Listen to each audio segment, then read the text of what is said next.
You're welcome back. Let's reflect on day 2 at Cheltenham. John Duggan joins us. Hello. Joe, good evening to you. Hats on. Knew it would be. Mickey Rooney style, like National Velvet. I think you saw the movie back in the day, but I'll need it because it's teeming with rain outside, Joe. Is it teeming? It was certainly drizzly for much of the afternoon, and now it's teeming. Is that set to continue? Showery tomorrow and Friday, but it's going to rain heavily tonight. It'll be soft ground for both days. The ground does dry quickly here at Cheltenham, but if you're looking at the next couple of days, we're looking at horses that do like soft ground, do like stamina tests, and we saw in some of the races today, horses just couldn't cope with it. Yeah. I mean, away from the sporting aspect, just the general atmosphere, even on TV, watching drenching of rain just takes a touch of the bonhomie out of it that was there yesterday. Can't be helped, of course. That's life. People get on with it. Well, there's always the comfort of enclosures and bars and dry clothes, so you don't get to see it probably as much, but nothing really, I think, in racing for a long time will top yesterday. We spoke about it last night, and Henry de Bromhead, Rachel Blackmore, Honeysuckle, Constitution Hill. Like, yesterday was a dream day for the sport. Today was more of an industry day, even at the Cheltenham Festival, but a couple of good stories and another great day for the Irish. 5 winners again. Yeah, 5 winners of 7. So, lest there's any doubt about the Presbytery Cup, and I don't think there is or was, it's 10-4, 2 days of 5-2.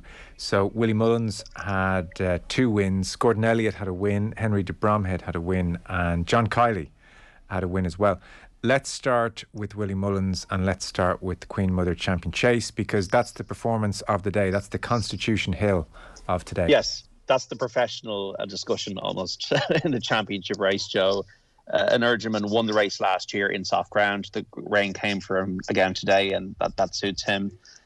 He was a horse that before this season, he'd only been beaten once by Shishkin last year, and then he won the champion chase by 8 lengths.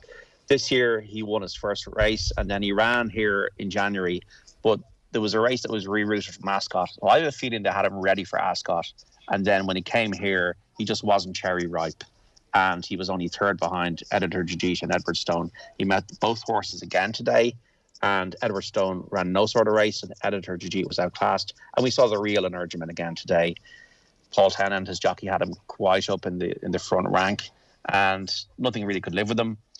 He was a very facile 10-length winner. Even after the race, Paul Tennant said it was easy. It was a good run from Captain Guinness for Henry de Bromhead to finish 2nd. Yeah. But 2 champion chases now. It was a long time for Willie Mullins to win one, and now he's won 2, and now he's at 92 festival winners. Yes, I mean, and it's interesting on TV, after each race win, they sign off the interview now by saying 91, and he says thanks, and 92, and he says thanks. So they're desperate, certainly on the TV coverage, for him to make 100 at this festival, right. And he may well. Altior in 2018 and 19, also a back-to-back winner, the last back-to-back winner of the Queen Mother. You did catch up with Willie Mullins, so we'll have a listen. Yeah, it hadn't been our luckiest race over the years, but we broke through last year. Now we have 2, so much happier. Talk to us about the race and how you saw it. Well, I didn't see what way it was going to happen. Paul came out and told me he was going to jump off up there. He wanted to be near the pace, which he was. And he thought that actually there wouldn't be a lot of depth in the race, that everyone was going to just... everyone wanted to be up there, and he thought, well, he was on the best horse, he wanted to be there and just keep jumping, have a clear look at all his fences, which he did. He jumped spectacularly, loved the ground. All the rain that came was just fantastic for him. So, you know, things couldn't have gone better. You didn't feel like last time was his true running, maybe? I knew last time wasn't his true running. You know, it's not him. And the rest of the week's gone really well. Gardaman Neil, El Fabiolo, and a lot to look forward to as well. Yes, we've Grand Annual Chase now and then the bumper, and we've a lot of nice chances later on in the week. But it's a tough place to win. You know, we've had plenty of good chances that got beaten here. So that's the way it is. We've been going. We're happy. How are you feeling about Galopin des Champs on Friday? Everything is going well, and we're very happy at how the preparation has gone. And this rain, I think, is no harm. No issue with the trip and the jumping, and you're confident. Yeah, he won a 3-mile hurdle as a novice. I think he'll stay the trip. We're very, very happy. So that's Willie Mullins. On a last word on Energumene. What next? How special is this horse? What happens next year? he comes again, and he probably hopes for the conditions again. It's very hard sometimes to get these horses fit and ready, and to return to a festival 3 years in a row is not straightforward. So that's why it isn't done that often. Baldsworth Boy in the 80s won a hat-trick of champion chases, but not done that often. That's a significant achievement by Willie Mullins to train Energumene to win 2 champion chases. So it's more of the same. Got to punch 10 and come back here next year. Okay, very good. John, the story of yesterday from young emerging star jockey was Michael O'Sullivan, who Yes. had 2 winners yesterday and is just fresh out of college and had a dream day. Today the story is John Gleason. Funny, we were just talking about his father, Brian, who people, if they're watching the TV coverage, he's there keeping everybody up to date on the markets. So as well as doing that, he watched his young son, John Gleason, ride a winner in the bumper. How young? 18. You're never too old, you're never too young, Joe, if you're good enough, if you're committed, and if you believe. And it's a lovely juxtaposition with the trainer, John Kiley, because John Kiley is 85 and he's 86 in May. Wow. And he'd never had a festival winner before. And he's been riding out most of his life. He was a jockey until his late 50s, John Kiley. Dual purpose trainer, trains flat horses and jumps horses, has had success. Won a Galway hurdle with Indian Pace a few years ago. I remember won a couple of Punchestown Gold Cups with Carding for Lock. Has trained a lot of horses for JB McManus. This is a great story. I met Brian in the coffee dock earlier this morning, and I just went up to him, wished him the best, and we just agreed, like, just enjoy it. And he just wanted the horse and the jockey to come home safe and to enjoy the day and for them to win. And the young guy, John Gleason, gave a dream to share, which is a very apt name. Just a brilliant ride. He stalked Patrick Mullins, who is the kind of king of these bumpers. This is a kind of a significant race in that there's no hurdles or obstacles or fences to be jumped. It's a flat race for jumps horses, for national hunt horses. So it's an unusual race. It's the only race of the festival where there's no obstacles. And a dream to share under John Gleason tracked Patrick Mullins, and he picked him off up the hill and he won. Amazing. Okay, so 86-year-old trainer John Kiley gets his first Cheltenham winner. That's amazing. You spoke to the 18-year-old again, John Gleason, who was on board. John Gleason, how amazing has your day been today? Yeah, unbelievable. Can't believe that just happened. It was brilliant. Talk to us about the race. Yeah, look, it all went very smooth. You know, we set out to go wide and track one of the fancied ones, and we got a lovely tow the whole way around off Patrick, and yeah, it all really went to plan. What were you feeling like this morning? Yeah, excited, really, more so than nervous, you know, looking forward to it. And I know the horse very well, and there was no pressure from Mr. McManus or John or anybody, and it was more so to go out and enjoy him, and it, you know, and that I did, and it was brilliant. How long have you been riding horses? How long have I been riding? Going into John Kiley's for as long as I can remember, really. He's 10 minutes in the road from me, and he's very good to me. He brought me along slowly, and I did a bit of show jumping there with Louise Maloney, and then I just decided I got the bug with the racing, and just took off from there, really. Tell us about your dad and the family and everybody. A real family win. Yeah, look, it's very special, you know, especially when you breed them. You know, you bring them up along, and dad and mum are very supportive to me, you know, and it's great they're all here today, and this is a brilliant day. You're doing the leaving this summer? Yeah, doing the leaving, so I took a week off the books this week, but I'll go back to it Monday. We'll enjoy today. What you hoping to do? Not too sure yet. We'll finish the leaving start first and take it from there. Any subjects that you're specialising in? No, take them all equally now on the chin, so try and do as best I can.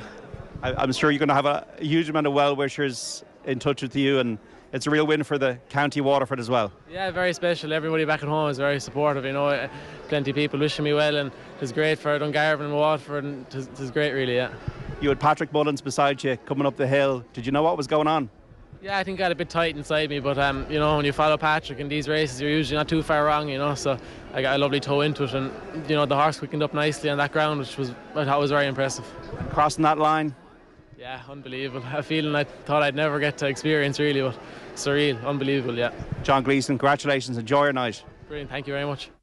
Wow, that is amazing. That's just amazing. How's this kid meant to study Oxbow Lakes next Tuesday? What's it? DYDX, differentiation. The Mochaneloch.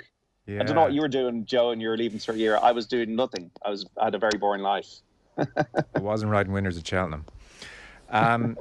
Gordon Elliott had a win. His festival generally, and speak to us about Delta work as well. Well, his festival so far has been good. I mean, he's got a couple of winners, Jazzy Matty yesterday and Delta Work today. It was always going to be a battle between Delta Work and Gavin. That's how it panned out. Delta Work winning the race for the second year in a row. And once again, I thought the ground came for him. And he was, I think, a deserving winner of that. You talked about Henry de Brom. Had a good story that Donna Rail jockey Darrell O'Keefe rode his first festival winner aboard Mascada in the Grand Annual Chase. So that was great for him today. And then Perry Pass won the opener for Willie Mullins. This is a horse that'll probably go places. Was a very easy winner of the Novices Hurdle. The great and the good are there. So I've seen Alex Ferguson doorstepped. Harry Redknapp was on TV saying Arsenal are going to win the title. Ferguson was asked, City or Arsenal? And he said, not interested. Which don't was good. Disturb me. Don't leave me alone. So your job is to doorstep Fergie before we're done. You bumped into another footballer. Yes, the record goal scorer for the Republic of Ireland and Spurs legend, Joe, Robbie Keane. Well, that was the main incentive. Okay, let's hear from John. Annoying Robbie Keane. I'm not really into them. I just have a few friends that's massively into them. Claudine's family is into them. Uncle has stud farm, and so they kind of got me into. But listen, when you're here, the atmosphere is incredible, and it honestly is a great day out. I've had a few winners. I've had Who'd you have? Was it the Whacker? The real Whacker. So a few of the Irish lads have actually been texting me, said, I hope you put your money on that, because as you know in Ireland that's what the lads call me in the Irish team, Whacker. So I put money on that. Just a close finish, nervy finish. Yeah, I think he finished second. Did he win it? He won it. He won it. So I did it each way, yeah. So shows what I know. But anyway, yeah, each way, and it was he won that, and I won the Langer as well. So I'm doing all right. And about France later this month, how you feeling? I'm good. I'm optimistic. Of course, there's new few faces that are coming into the team, and looking forward to seeing them. Of course, the Irish fans haven't probably seen them, first glance. So it's a good opportunity for Stephen to give them game time, and then of course, Evan as well. Excited to see Evan. He's done brilliant so far. Excited to see him. I'm sure he'll play a big part in the next couple of years, because he's certainly a prospect. What you like about him? I think he's got a lot of ability. I was speaking to one of your colleagues here. The only thing I don't like doing is putting pressure on young strikers. I've been there myself, and I'm lucky that I overcame it, and I was lucky enough to score a lot of goals. But we've seen over the years, putting pressure on young strikers and comparing them to myself or whoever, John Aldridge, Noel Quinn. I don't like it, because they're their own people. It's a different era. And Evan's got his own path, and he's a different striker to me. He's clearly a lot taller than me, but he has something really special about him. And when you're playing at the highest level in the Premier League and playing for a team like Brighton, that is competing against really top teams, and he's at the forefront of it. And also, he was injured for a while, and he came back, and he's playing. So it's all I can do is wish him, as an Irish fan, and wish him the best of luck, and hopefully he can bang some goals in for us. Well, that'd be nice. We'll have that game live, and the Latvia game later this month. So set up tomorrow for us then. Tomorrow we got 7 races. As I said, soft ground is going to be the case. This is generally the breather before the Gold Cup day on Friday. And I asked Willie Mullins about Galop Hunte Chance, who's the Gold Cup favourite. That's why I asked him about that. So we got 2 races really to focus on. The Stayers Hurdle, which is the 3-mile championship for hurdle horses. The horse attracting a lot of interest is T Hup, who beat Honeysuckle earlier this year at Fairyhouse. This horse likes soft ground, and he likes a distance, a trip. He won at Gordon Park last time. That's why he's favourite. Blazing Cal is trained by... So T Hup, who is a Gordon Elliott horse, trained in Meath. Another horse at the top there is Blazing Cal, trained in Limerick by Charles Burns.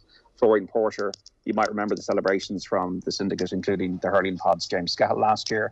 He's gone for a hat-trick of wins in the race. This is the Stayers Hurdle. And then the Ryanair Chase, sponsored by Michael O'Leary, obviously, who was there in the winner's enclosure today.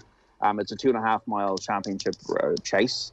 And Shishkin, the horse who beat Energumene last season, has returned to form, and he's the odds-on favourite for it. But Blue Lord represents Willie Mullins, and Jana did as well. I think Blue Lord, with Paul Tennant and Willie Mullins in such great form, could definitely put it up to the favourite in that. But yeah, it's one of these days where it's a little bit of a lull, probably a bit less of a crowd, still probably 50,000-60,000 here, and then all at the Gold Cup on Friday, Joe. And the ground is obviously such a focus. To what extent does this softer ground force a rethink across the board in some, if not most, of the races? Like, are you seeing the market radically change versus what it might have been 2 weeks ago? Well, it can change. This is the thing. it can change within 15, 20 minutes. So you can see, like, Energumene was backed heavily this morning once the rain came. Yeah. Like yesterday, there was a real lot of confidence behind honeysuckle. People are coming around to it. So you actually do see the indicators a lot of the time of what's going to happen. The market isn't, to be honest, Joe, much of the time wrong. Most of the time it's right. So you could see that in the fact that Factifile, who was second in the bumper, a huge amount of support for it because they knew that the horse liked soft ground, and that's what you're looking for, because some horses just don't handle it. They don't handle the conditions. And it's probably good from an Irish perspective. And Tony McCoy was talking about this on ITV today. The reason why Irish horses and trained horses are doing so well is because we got more competitive racing in Ireland than we do in the UK. I actually think the more Cheltenhams I'm going to and the more this is continuing to be a trend, the more I feel that jumps racing here is in a crisis mode. They'll all talk about going to Aintree and going to the Aintree meeting and having their winners there, but we don't send horses over to Aintree. This is almost like an invasion. You know, it's like the British music invasion of the States in the 80s.